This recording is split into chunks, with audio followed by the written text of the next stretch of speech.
We've got a lot of different topics to cover inside of this entire course, so let's get started right away. The first thing I want to do is talk about exactly what we're going to be covering inside of this section, and then what we're going to cover inside the next section, just so you have a better idea of how the content or how we're going to cover these different topics in the coming videos. So here's how we're going to approach this. We want to learn a lot about both Meteor and React. Now these are two separate libraries that work very well together, but they are also two very different libraries. I want to make sure that when we're learning each of them, it's very clear where the Meteor code starts and where the React code starts. So I want to be very clear what library is doing what tasks for us. To help address this, we're going to break these topics into two different sections. In the first section, which we're going to be starting this first series of videos, so probably the next dozen or so, we're going to be talking solely about the React library. We're going to talk about a little bit of Meteor as well, don't get me wrong. We'll talk about Meteor, and we will be using a Meteor project to learn React, but we're going to only start really talking about the very heavy-duty Meteor topics inside the next section. So we're going to talk about first React, and then we're going to talk about Meteor.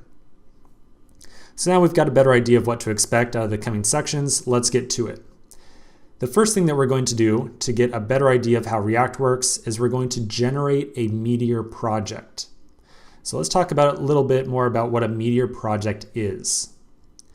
We're going to generate a Meteor project using the Meteor command line tools that we installed in the last section. Generating a Meteor project gives us a couple different things. First off, it gives us a place to put the code that we write.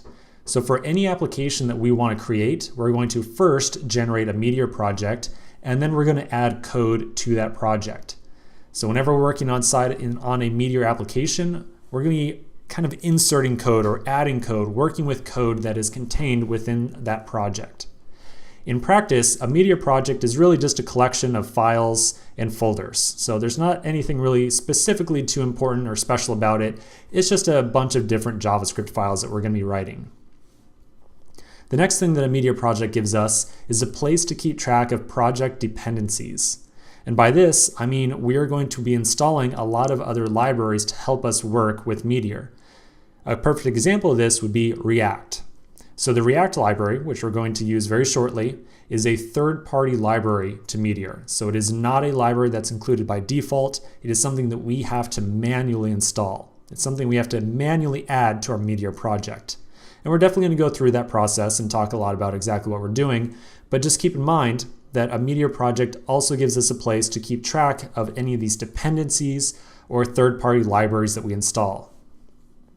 Finally, the last important thing that a Meteor project gives us, that we'll talk about for right now, is a development web server. And so what I mean by this is it's going to start a local server where we can start up our web browser and then visit a very specific web address that's mapped to this Meteor server. So any different applications or features that we write, any code we write, we can view on this development web server. And we're also going to talk about exactly how we start this server up and what have you.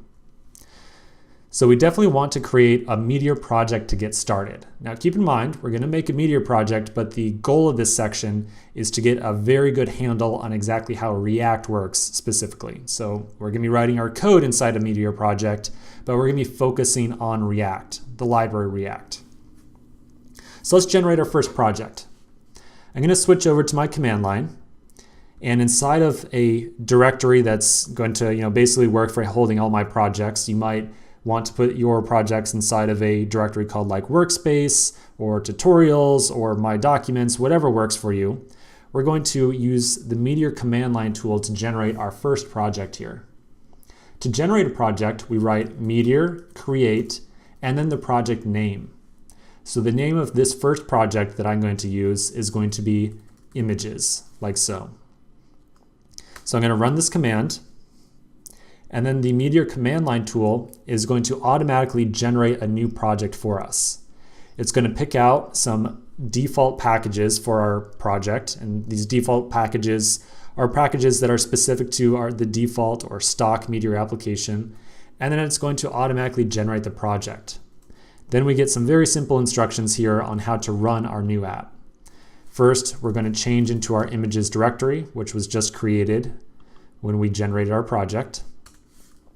And then we can start our web development server by running the command Meteor, like so. So this is going to kick up the Meteor development web server. It's going to give us a web server that we can navigate to inside our web browser and view our web application.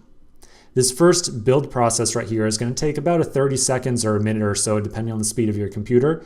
So let's take a quick break and then come back in the next section and check out this web development server. So I'll see you in just a minute.